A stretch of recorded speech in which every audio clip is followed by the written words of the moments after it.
Bonjour mes chers élèves, nous sommes toujours dans le cadre de la troisième partie relative à l'emploi ou les utilisations de revenus.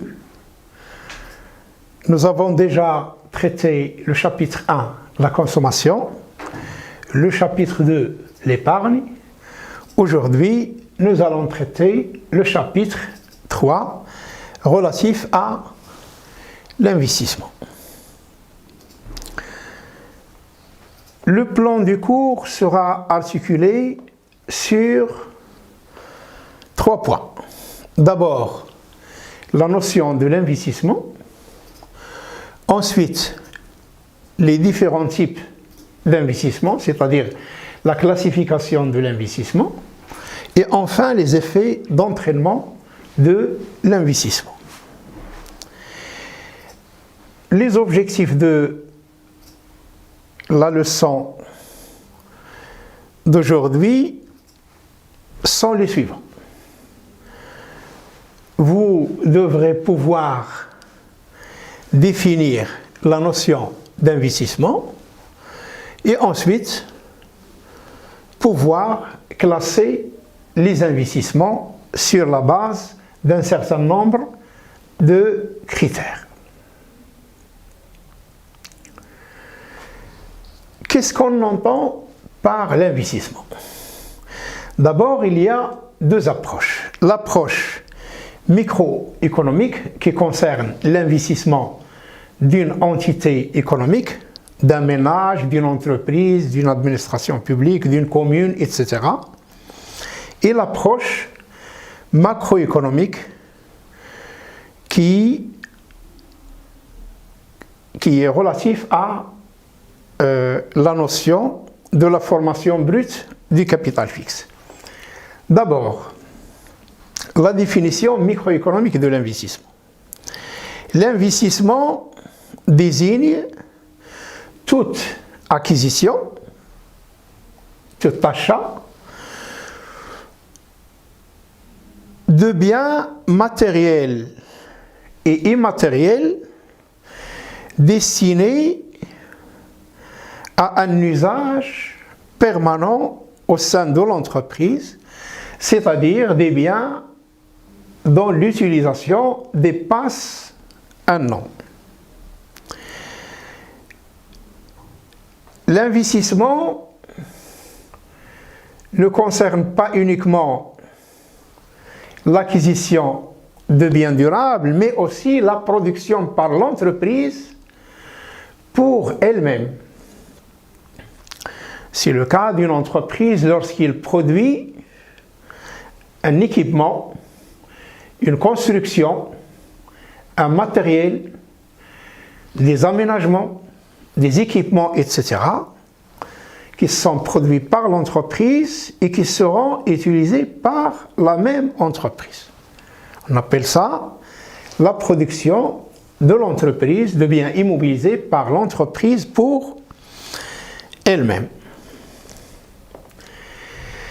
L'approche macroéconomique de l'investissement est la suivante. Il s'agit donc de définir ce qu'on appelle la formation brute de capital fixe. La formation brute de capital fixe,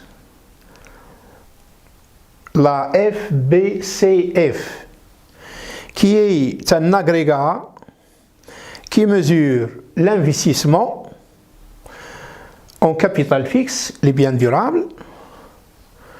C'est l'ensemble des dépenses consacrées à l'acquisition de biens matériels de production durable, à l'exception des terrains,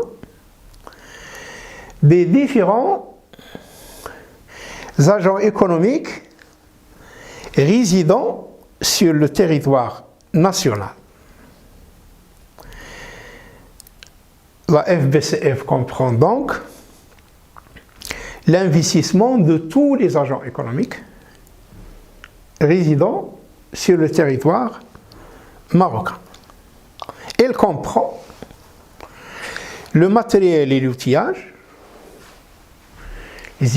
le matériel, l'outillage, les équipements, les aménagements, etc. Le matériel et l'outillage de toutes sortes. Le matériel qui peut comprendre le matériel de production, le matériel de production, de transport, le matériel de bureau, le matériel informatique, etc. Les BTP, c'est-à-dire les bâtiments et les travaux publics, les travaux publics, c'est l'investissement de l'État. Les bâtiments, c'est l'ensemble des constructions acquis au produit pendant une année par les différents agents économiques. Les bâtiments commerciaux, les bâtiments industriels, etc. Il comprend aussi les plantations,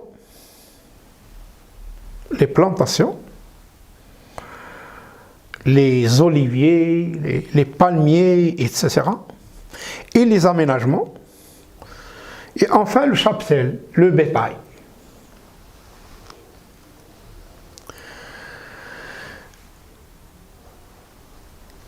D'après le Haut Commissariat au Plan,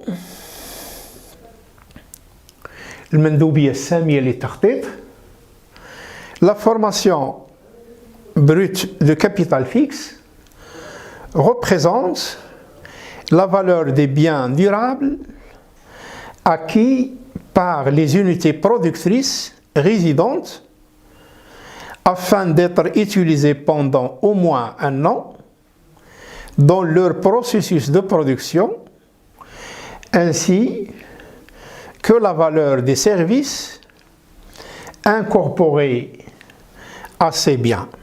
Il comprend, comme il a été déjà signalé, l'acquisition des biens meubles, matériel, outillage, équipements, etc. L'acquisition des biens immeubles, les bâtiments et les travaux publics, les aménagements et les nouvelles plantations, la variation auprès des producteurs du cheptel adulte d'animaux destinés à la reproduction ou le trait. Nous passons maintenant au deuxième point de ce chapitre et qui est relatif à la classification des investissements. On peut classer les investissements selon plusieurs critères. D'abord, selon la nature de l'investissement.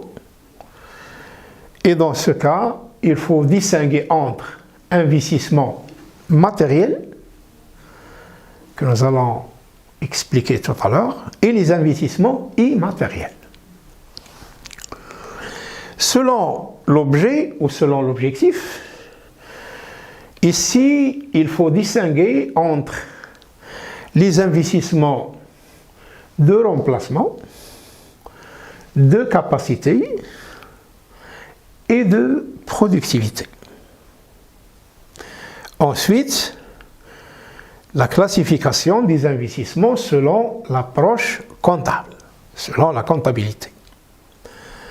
On va distinguer ici entre l'investissement net et l'investissement brut. On peut aussi classer les investissements selon l'origine.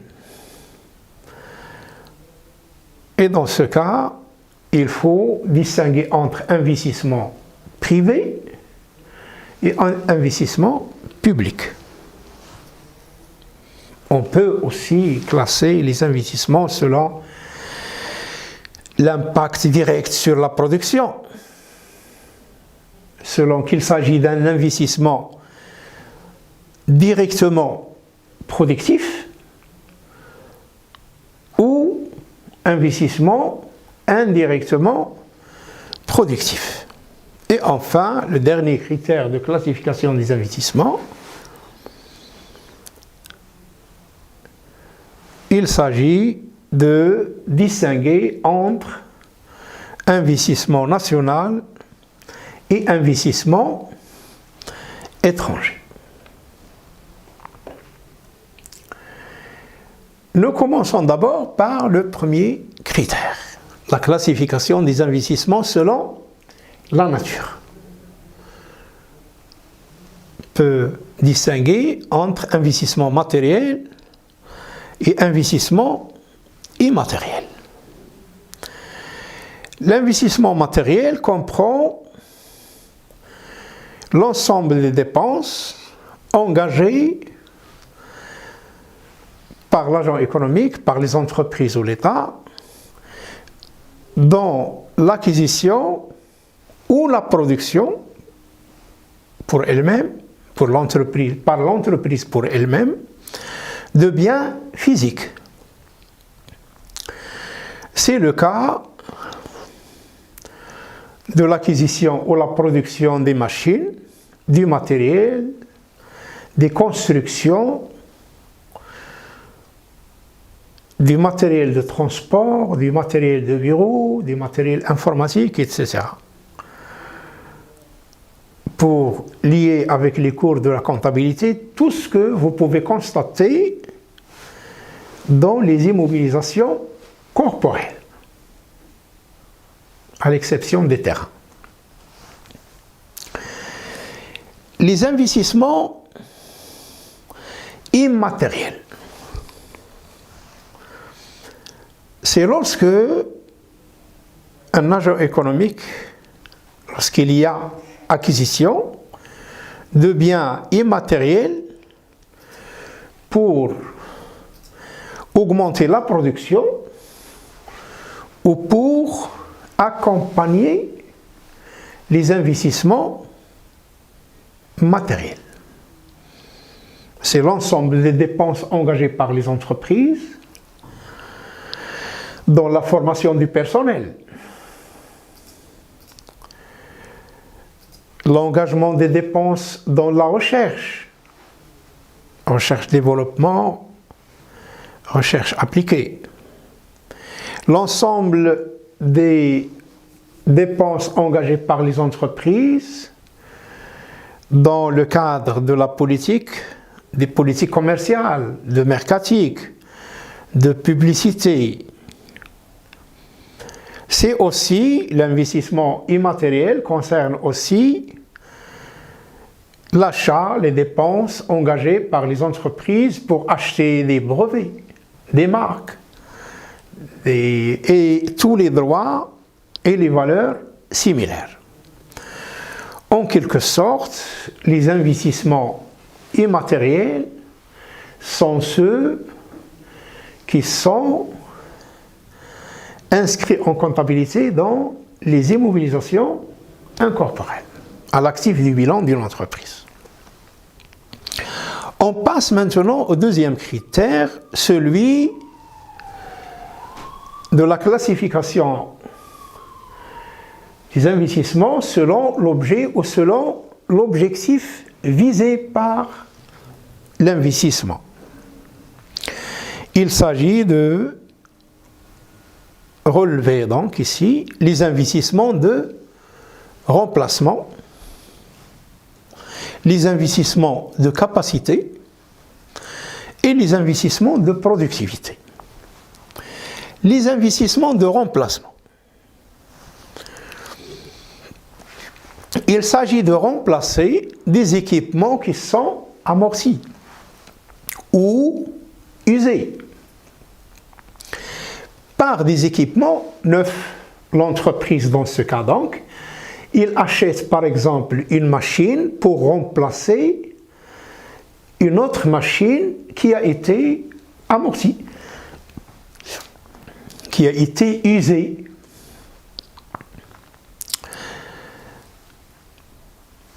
C'est le cas aussi de l'achat d'un matériel de transport, d'un camion, pour remplacer un autre camion qui a été complètement amorti, qui a été usé. L'objectif des investissements de remplacement est de maintenir la capacité de production de l'entreprise, parce que ici, il n'y a pas une augmentation des équipements productifs. On n'achète pas un matériel supplémentaire. Nous avions 2 machines. L'une des 2 machines a été amortie, j'achète une autre pour remplacer. J'ai toujours 2 machines. On appelle les investissements de remplacement, on peut les appeler aussi investissements de renouvellement ou de maintien, pour maintenir l'appareil de production donc à son état. On passe maintenant au deuxième type d'investissement selon l'objet ou l'objectif. Ce sont les investissements de capacité. L'investissement de capacité, c'est quoi? Il est destiné donc à augmenter la capacité de production de l'entreprise. Cet investissement permet à l'entreprise de faire face à une demande supplémentaire, à une croissance de la demande. Cet investissement est appelé aussi investissement d'extension ou d'expansion. Pourquoi? Parce que il permet à l'entreprise d'augmenter sa capacité de production. J'ai 4 machines, à la suite d'une demande supplémentaire à laquelle il faut faire face par une augmentation de la production. Il faut donc, étant donné que je suis dans une situation de plein emploi, c'est-à-dire que j'utilise l'ensemble de mes capacités, je dois donc, pour augmenter la production, investir, c'est-à-dire acheter de nouvelles machines, de nouveaux matériels, augmenter, acheter des locaux supplémentaires ou étendre les locaux anciens, etc. Donc les investissements de capacité, ce sont des investissements qui ont pour but d'augmenter la production de l'entreprise. On passe maintenant aux investissements de productivité. Les investissements de productivité sont ceux qui ont pour objectif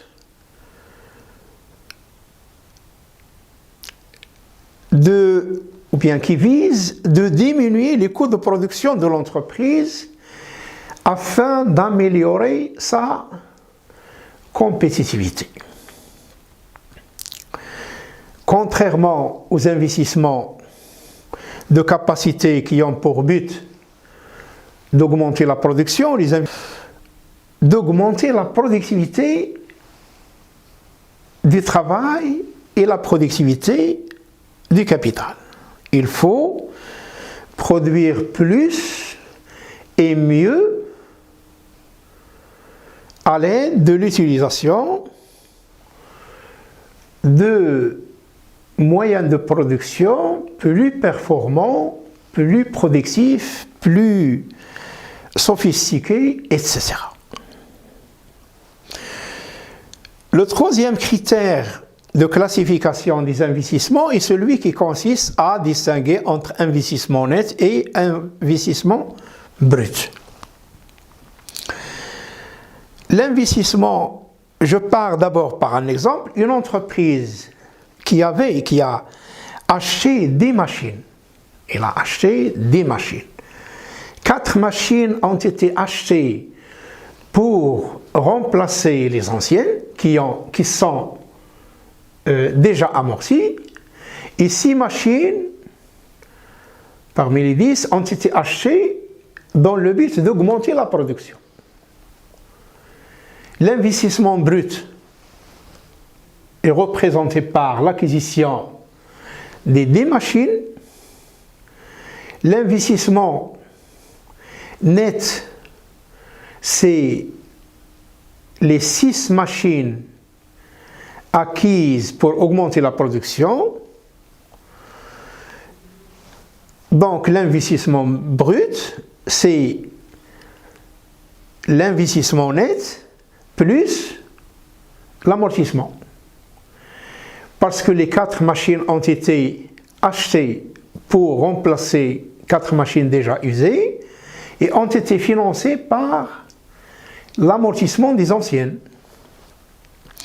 Donc l'investissement net, c'est l'investissement brut, moins l'amortissement, 10 moins 4 égale 6 machines. L'investissement brut, par contre, c'est le contraire, c'est la somme de l'investissement net plus les dépenses engagées dans l'investissement de remplacement. Égale donc, l'investissement brut est égal à l'investissement net plus l'amortissement. Les 6 machines nouvellement acquises et les 4 machines financées par l'amortissement et qui ont été achetées pour remplacer les 4 machines qui sont déjà usées. On passe maintenant aux critères de la classification des investissements selon l'origine. Selon l'origine, l'investissement peut être classé selon qu'il soit un investissement public ou un investissement privé. L'investissement privé. L'investissement privé, ce sont les investissements effectués par tous les agents économiques autres que l'État et qui sont donc les entreprises et les ménages. L'investissement public, c'est l'investissement réalisé par l'État au sens large, c'est-à-dire les administrations publiques, les dépenses d'investissement inscrites au budget général de l'État, les dépenses d'investissement engagées par les entreprises publiques qui appartiennent à l'État et les investissements réalisés par les collectivités locales. C'est le cas de la construction des infrastructures économiques et sociales par l'État, des investissements réalisés par l'OCP, l'ONCF, l'ONE, ce sont des entreprises publiques, et des investissements réalisés par les communes, qu'elles soient urbaines ou rurales. Ensuite, on peut donc distinguer les investissements selon qu'ils soient des investissements nationaux ou des investissements étrangers.